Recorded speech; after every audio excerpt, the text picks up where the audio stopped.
Okie dokie, let's get started. So, thank you everyone for joining this month at Active Pipe. What we're going to be covering today is deliverability and how you can stay out of spam.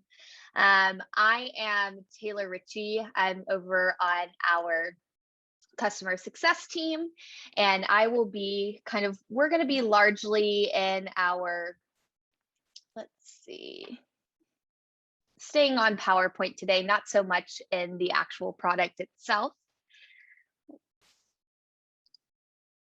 There we go. All right.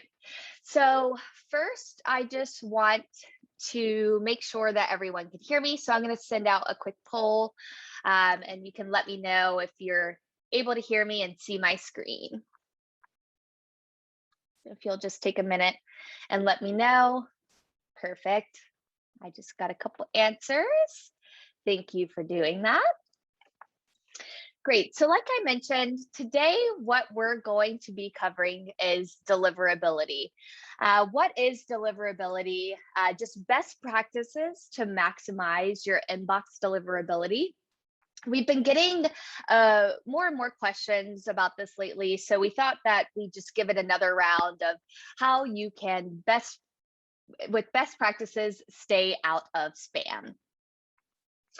So the agenda for today, we'll be covering what is deliverability, and we'll also talk about what impacts deliverability. So we're going to spend most of our time kind of defining what those mean.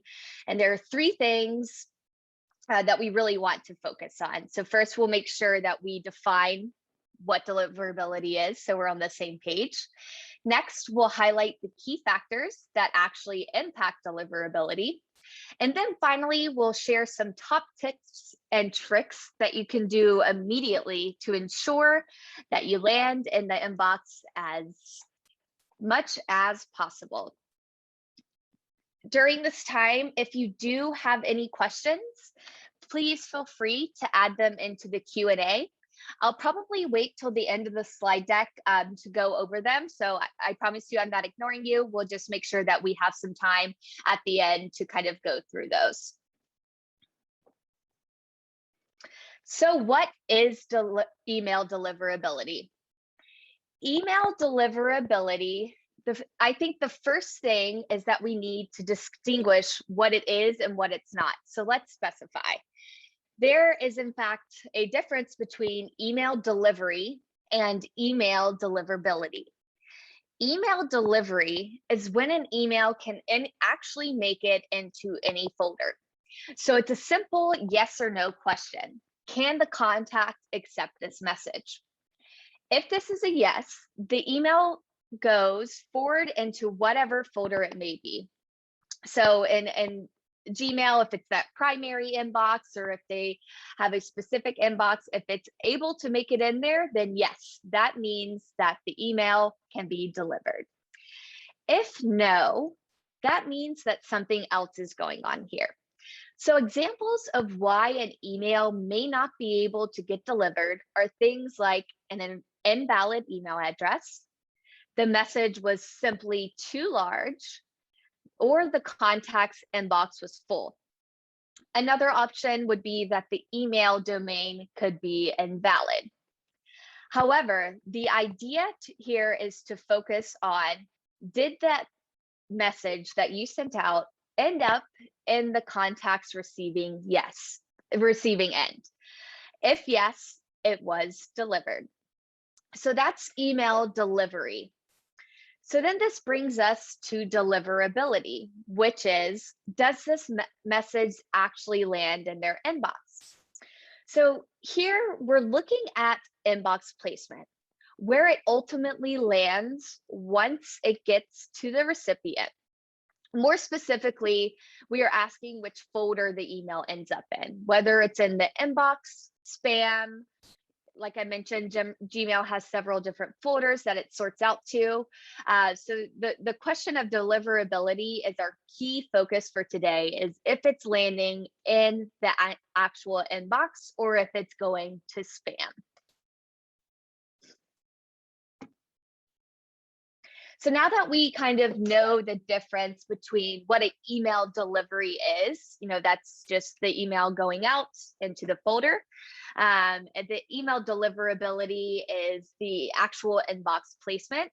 We can kind of move on to why your sending reputation is so critical. So there's one definition or term that it's important to talk about before we go any further, and that is the sending reputation. Your sending reputation is a literal score.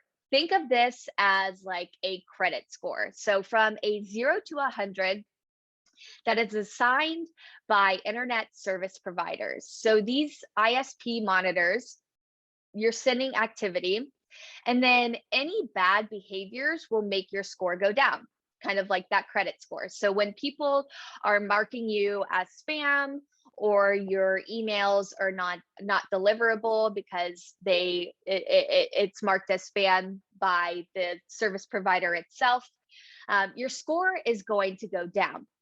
So you really want to think of this as a credit score, but for emailing. The higher your sending reputation score is, the higher the likelihood that you will end up in the inbox. On the opposite end, the lower your reputation score is, the more likely you're going to end up in spam. Now, these are just a couple of options of what ISP providers are. ISP providers, and it's the ISP's job to protect their customers from receiving those unsolicited emails or unwanted emails. Great. So what impacts deliverability? Now that we've established what our definitions of terms are, let's look at how that actually translates into ActivePipe and what impacts deliverability for you. So the first thing is what we're just talking about, and that's your domain sending reputation. So your sending domain is what is after the @ sign in your sending address. So for example, training@activepipe.com.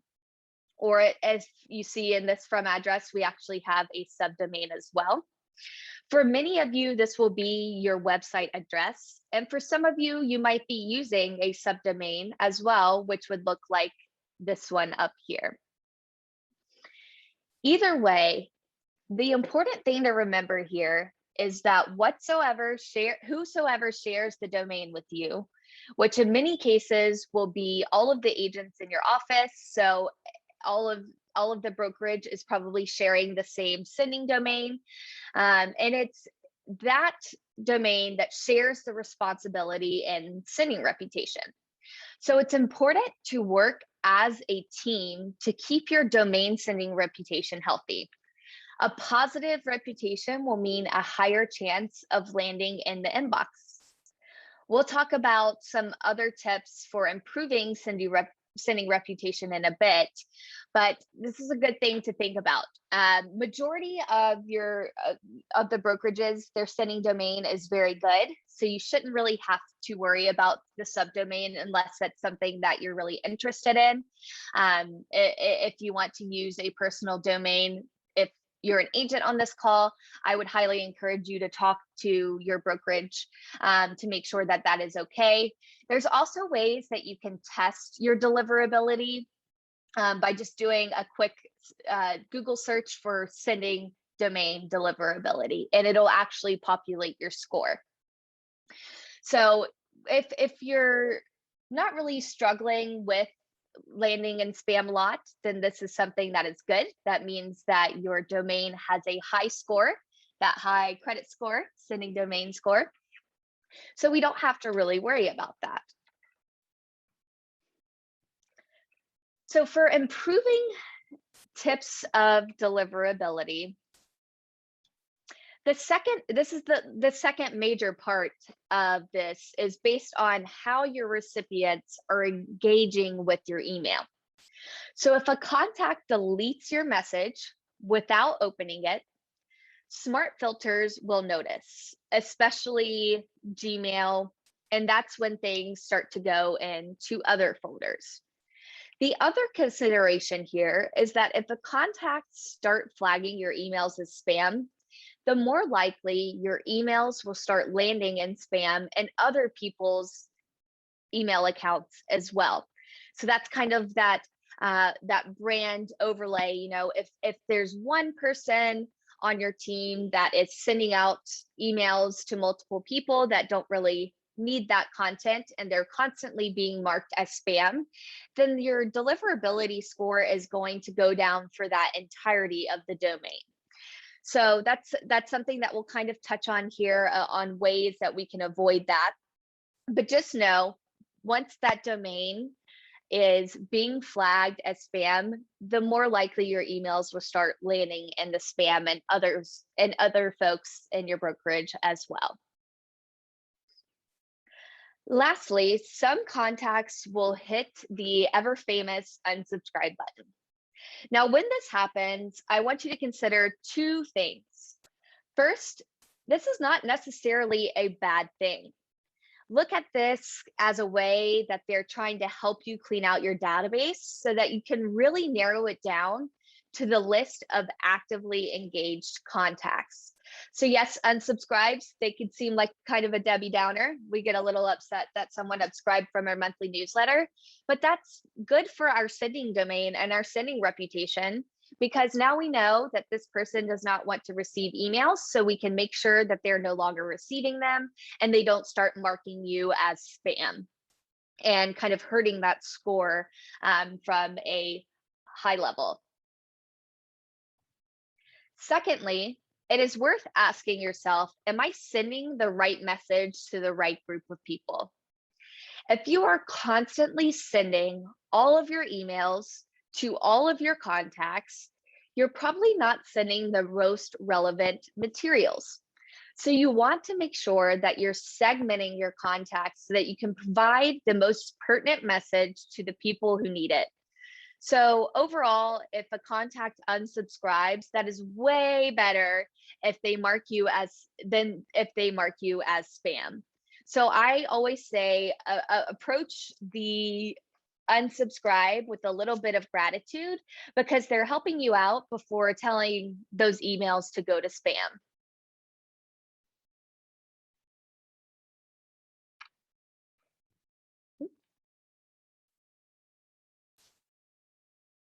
All right.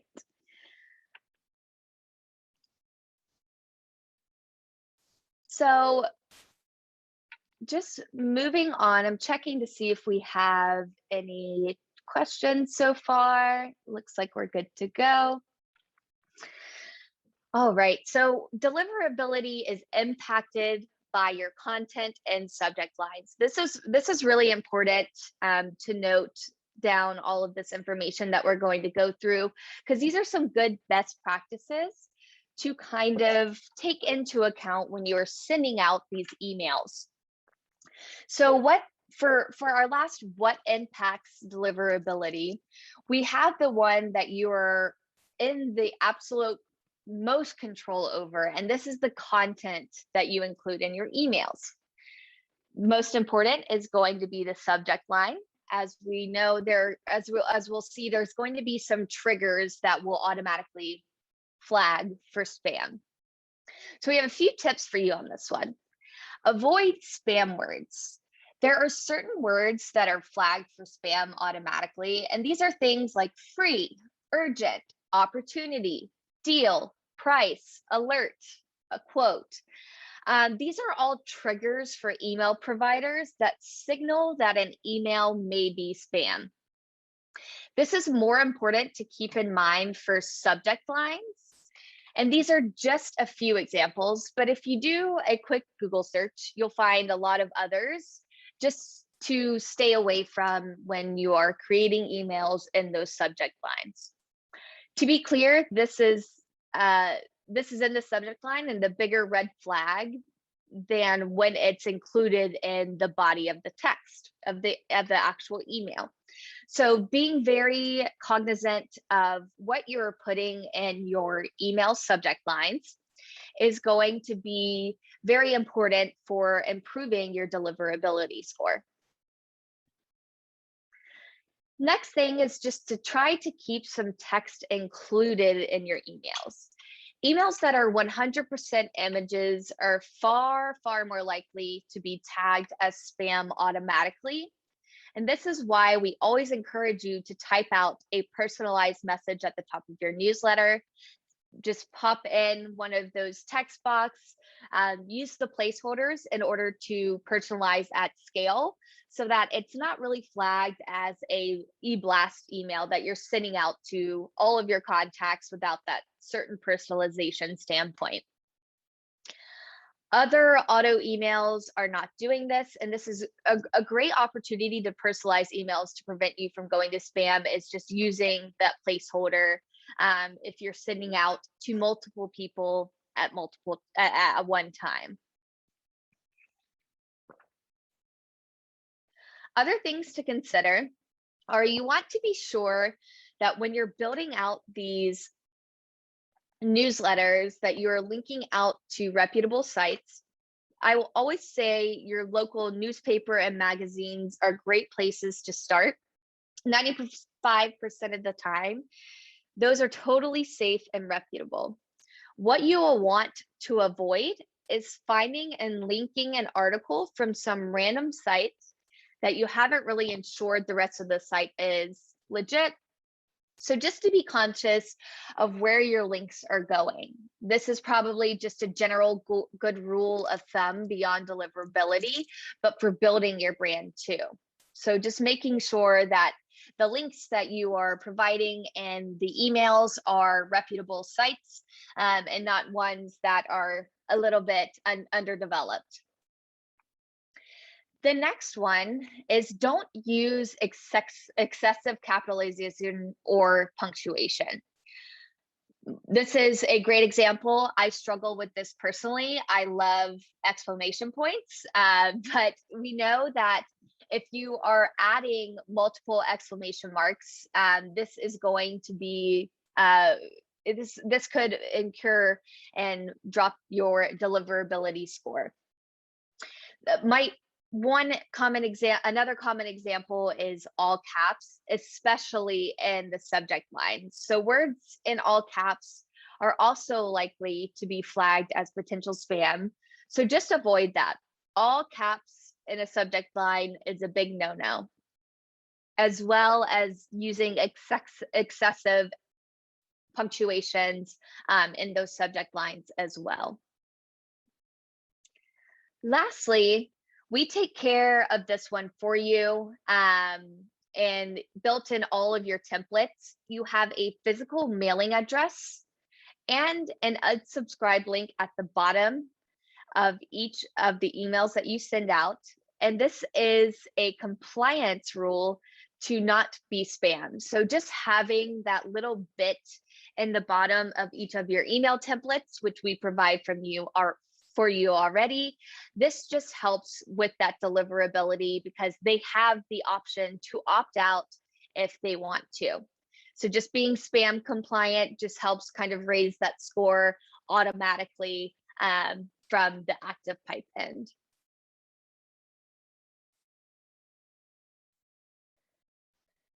Great. So those are just some aspects that impact the deliverability. Let's talk more about some of the best practices that you can enact ASAP to maximize your inbox deliverability. So the first thing, and this is very important, is to segment your list. So if you've been to any of our webinars before, if you've sat with your CSM to do training before, we really highlight the importance of using tags and audiences to kind of segment the group of people that you're sending to. We want to send the right message to the right people at the right time. And that hinges on having your contacts segmented into relevant groups. So being able to choose to send the groups like potential buyers versus potential sellers or current buyers, etc. This is going to ensure you're sending that relevant information directly to them. As much as we can, we want to avoid using send to all contacts. Now, if you're just first getting started and you haven't really used an email marketing tool before, maybe you're testing the waters, so we're sending to all contacts. But once we're really in the heat of things, we want to group those contacts together as those sellers or buyers, so that we know that we're sending them the most relative information. Really, the only use case for sending to all contacts is possibly like a monthly newsletter. But other than that, you want to specifically target those audiences that you're sending that specific email to. That means if you're using a CRM and have it integrated with ActivePipe, you need to use the organizing features in that CRM so that it can sync over to ActivePipe and come in as tags or audiences so that we can send emails out to those specific groups. Now, if you've uploaded contacts into ActivePipe via a CSV, then you should be using our tagging system to split out your groups. I would remind you that this doesn't have to be overcomplicated. If you had your list split into just even 5 main target groups, you are on mark to be able to target your messages appropriately. I won't dive into how to tag today, but we have lots of resources in our knowledge base on tagging. Again, I will remind you that unsubscribes are a form of tagging as well. They're cleaning up your list for you. So think of that as a positive thing. We now know that Bob is no longer looking to buy a property. So these just listed emails that we are sending out to him that he unsubscribed from, he's just no longer in a buyer position. So give him a little thank you or a pat on the back for doing that for you.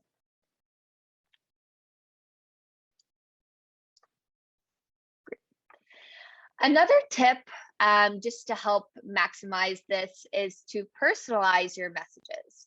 Make sure that you're using use of our placeholders so that you're tailoring your message specifically to that contact. Not only does this help make the message look more personal and less spammy to the service provider systems that are screening your emails, but it's also a great way to catch your contact's attentions. If they see their name, they are far more inclined to click on the email and read it versus just hi there. So that's why these placeholders that we have in our content is very important to use, and it allows you to personalize at scale by pulling that contact information from ActivePipe or your CRM.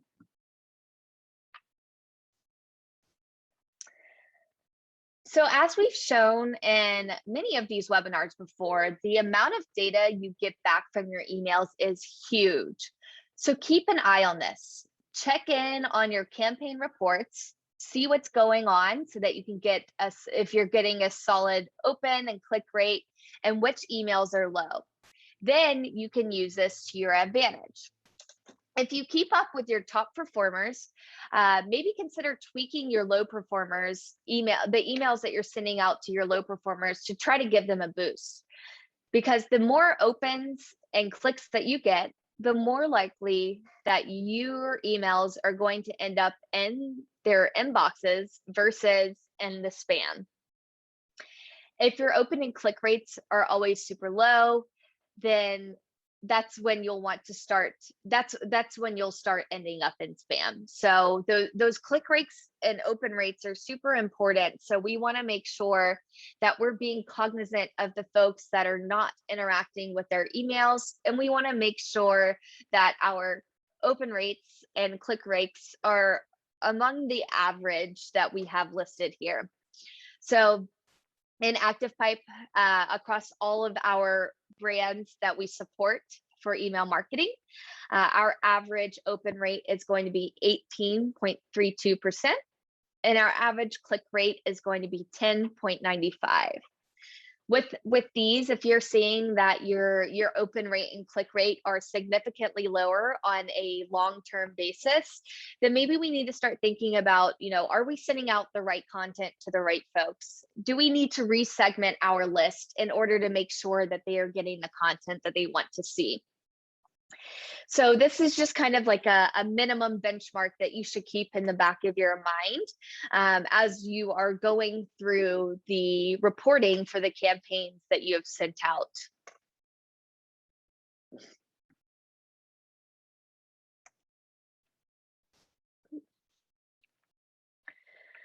So last few pieces of advice I'll give you are a couple quick tips. Do not purchase lists. This is a big no-no that I've seen happen several times. Buying lists is getting more and more dangerous for your sending reputation. We've actually seen some lists that have spam traps in them now. For example, spam at spamcompliance.com and things like that included in these lists that you are purchasing. So we don't really encourage you to do that. Remember that deliverability is a collective experience, meaning if you buy a list and suddenly your sending reputation tanks, now the contacts who actually did want to receive your emails are not, because they're going to spam because they've been marked by the service provider. Another similar tactic is to harvest lists from social sites. Avoid doing this as well. We want to be sure that the contacts in your list are there because at some point in time, they said, yes, sign me up, and purchased or harvested list simply do not fall into that category. So we just want to make sure that our contacts that we have within ActivePipe in your CRM are folks that are actually interested in receiving your emails. Now, if you're just getting started, I know, there could be that tingle to want to purchase a list so that we can start to send out some emails, but it's not really recommended from the ActivePipe standpoint, just because we want to ensure that your emails are ending in those inboxes versus spam. The last thing you can do is check on your own sending reputation. So I mentioned in the beginning, there are websites and services like SenderScore that will actually tell you the reputation of your domain and what that looks like. And many of these are free to use. So do some research and see what you're up against. You can also always reach out to your email provider and they would be able to tell you as well. Great. SmartSend is another ActivePipe tool that kind of allows you to ensure that we're not oversending to people that are not interacting with emails. So it uses engagement data to temporarily suspend emails from being sent to contacts that are not engaging in those emails. So contacts that have not opened an email 3 consecutive times are going to be marked as disengaged and will not receive emails for 60 days.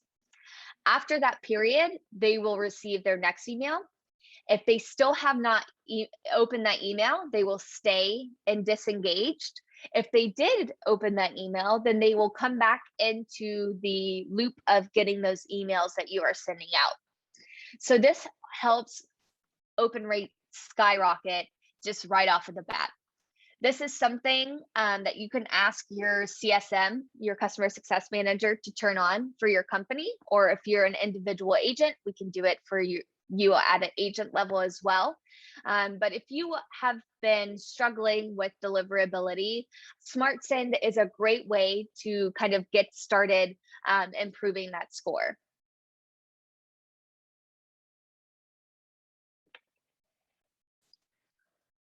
All right. Any questions from the crowd on anything that we covered during our little PowerPoint today?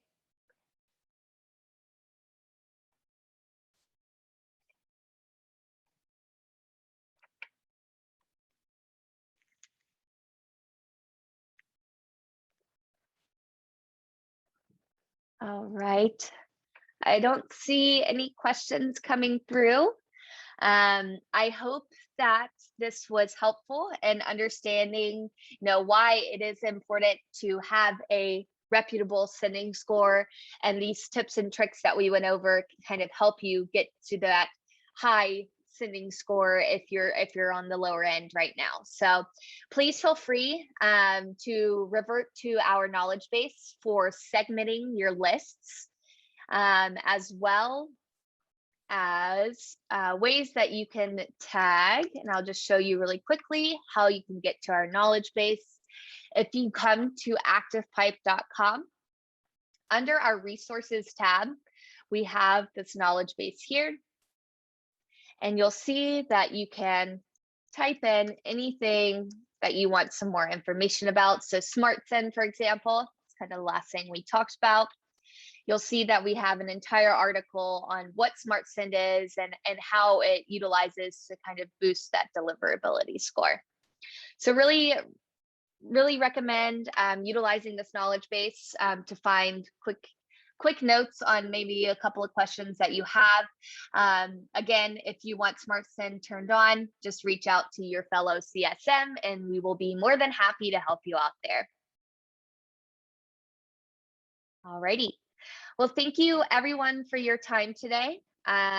Hopefully we will see you at this month at ActivePipe, and you have a great rest of your Monday.